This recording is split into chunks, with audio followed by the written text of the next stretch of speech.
सदा भवानी दाहिने सन्मुख खड़े गणेश। पांच देव मिली रक्षा करहि ब्रह्मा विष्णु महेश। हर हर महादेव की जय। गौरी शंकर जय भोलेनाथ। जय हो महादेव नाथों के नाथ। गौरी शंकर जय भोलेनाथ। जय हो महादेव नाथों के नाथ। रहते सदा तुम भक्तों के साथ। रहते सदा तुम भक्तों के साथ। जय हो महादेव नाथों के नाथ। जय हो महादेव नाथों के नाथ। अब मैं माघ महीने की शुक्ल पक्ष की जया एकादशी की कथा सुनाने जा रही हूँ। प्रेम पूर्वक सुनिए।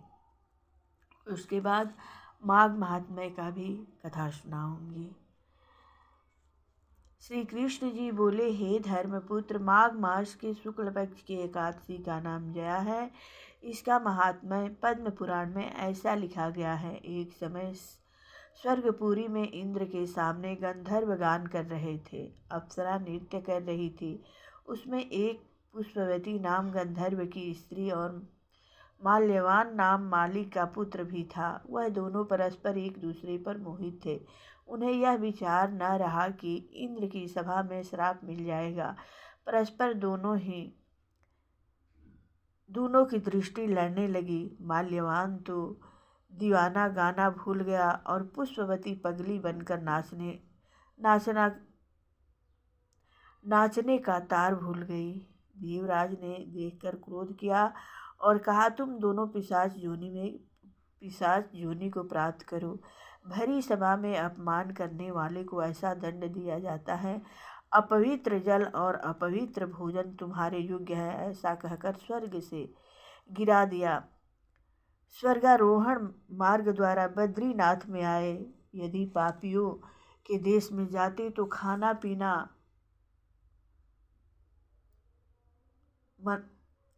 पीना भी नहीं मिलता, परंतु पाप से शीघ्र उद्धार न होता। इस कारण उन्होंने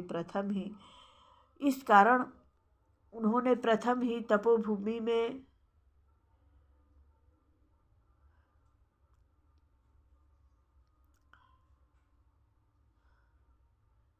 निवास किया।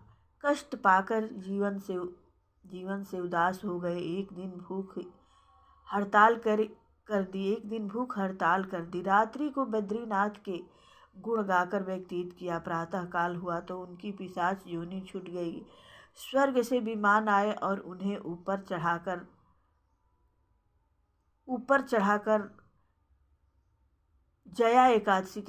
कल जया एकादशी का व्रत था। आपने भूलकर भूख हड़ताल कर दी और रात्रि जागरण कर प्रभु का गुणगान गाया। उसके प्रभाव से आपको स्वर्ग में लिए जाते हैं। इस दिन धूप दीप नैवेद्य से विष्णु भगवान की पूजा करनी चाहिए। प्रेम से बोलिए, एकादशी महात्म्य की जय हो। जय जय एकादशी माता की जय। अब एक माघ महात्म्य की कथा।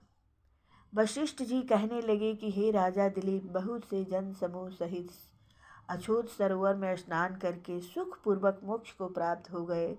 तब लोमस जी कहने लगे, संसार रूपी इस तीर्थ राजा को सब श्रद्धा पूर्वक देखो।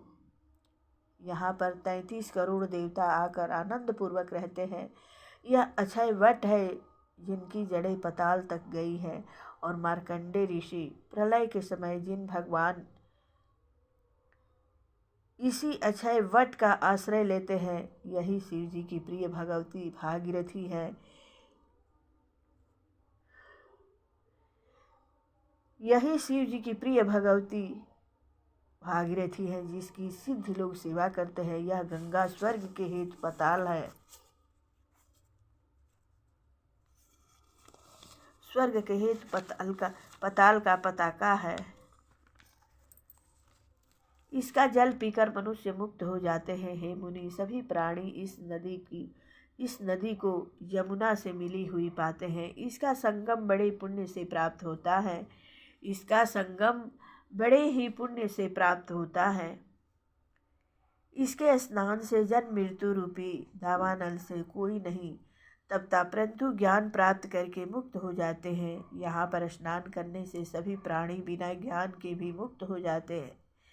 इसलिए ब्रह्मा जी ने यहाँ यज्ञ करने की इच्छा की थी। इसी संगम में भगवान विष्णु ने स्त्री प्राप्ति की इच्छा से स्नान करके लक्ष्मी जी को प्राप्त किया। यहाँ पर त्रिशूलधारी शिव जी ने त्रिपुर दैत्य को मारा था और प्राचीन काल में उर्वशी स्वर्ग से गिरी थी तथा स्वर्ग पाने की इच्छा से यहाँ पर ही उसके स्नान करने से नहुष कुल के राजा याति ने वंशधर पुत्र प्राप्त किया। यहाँ पर इंद्र ने प्राचीन काल में धन की इच्छा से स्नान किया था और माया से कुबेर के सब धन को प्राप्त किया था। प्राचीन काल में नारायण तथा नर ने हजारों वर्ष तक प्रयाग में निराहार रहकर उत्तम धर्म किया था।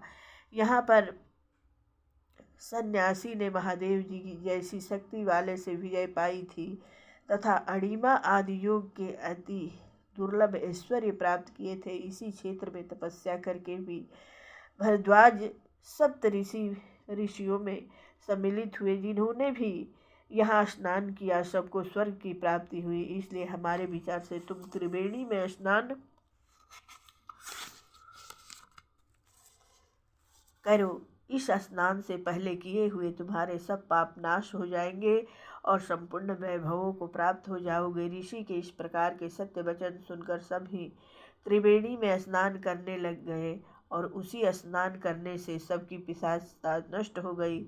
श्राप से विमुक्त होकर उन्होंने अपना शरीर धारण कर लिया।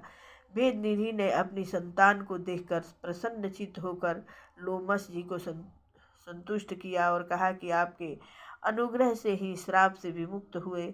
अब आप इन बालकों के योग्य धर्म को कहिए। लोमस जी ने कहा कि इस युवा कुमार ने वेदों का अध्ययन समाप्त कर लिया है, इसलिए इन कन्याओं के प्रति प्रीतिपूर्वक कर कमलों को ग्रहण करे।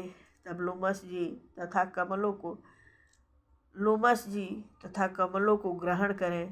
लोमस जी तथा अपने पिताजी की आज्ञा से इस ब्रह्मचारी ने 5 कन्याओं से विवाह किया। इन कन्याओं के सब मनोरथ पूर्ण हुए। जिसके घर में लिखा हुआ यह महात्म्य पूजा जाता है, वहाँ नारायण ही पूजे जाते हैं। पुष्कर तीर्थ में, प्रयाग में, गंगा सागर में, देवालय में, कुरुक्षेत्र में तथा विशेष करके काशी में इसका पाठ अवश्य करना चाहिए। पुष्कर तीर्थ में ग्रहण के समय पर इसके पाठ का दुगना फल मिलता है और मरने पर वैष्णव पद की प्राप्ति होती है। प्रेम से बोलिए माघ महात्म्य की जय। जय जय भगवान विष्णु की जय। जय जय माँ गंगा की जय हो।